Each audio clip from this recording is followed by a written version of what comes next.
জবাব দিলেন লিটন কুমার দাস। ব্যাট হাতে খেললেন দায়িত্বশীল ইনিংস। তার কামব্যাক করার দিনে বীরের বেশেই ফিরল শাকিব খানের ঢাকা ক্যাপিটালস।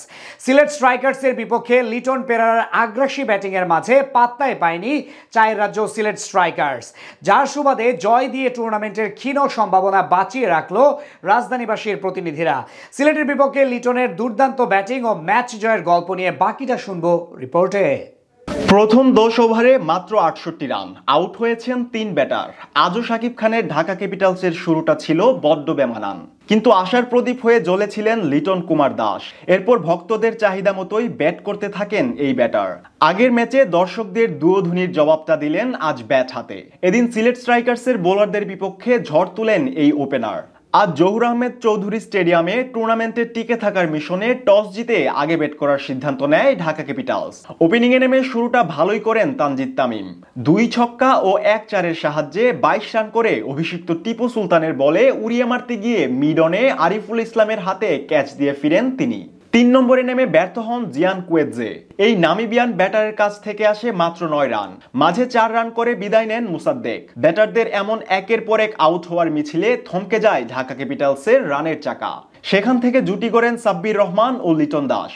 সময়ের সাথে সাথে দুজনই ধীরে ধীরে হাত খুলে খেলতে শুরু করেন, কিন্তু 2 ছক্কার সাহায্যে 21 বলে 24 রান করে টিপু সুলতানের দ্বিতীয় শিকার হয়ে প্যাভিলিয়নে ফিরেন সাব্বির। এরপরই শুরু হয় লিটন ও পেরেরার তাণ্ডব। প্রথম 24 বলে 26 রান করা লিটন 16তম ওভারে মিড উইকেটের উপর দিয়ে ছক্কা মেরে 39 বলে তুলে নেন অর্ধশতক। 50 তুলে আরো বেশি আগ্রাসী হয়ে ওঠেন এই ব্যাটার। শেষ পর্যন্ত থামেন 48 বলে 70 রানের দায়িত্বশীল ইনিংস খেলে। তবে এক প্রান্ত আগলে রেখে ব্যাট চালাতে থাকেন ক্যাপ্টেন থিসারা পেরেরা।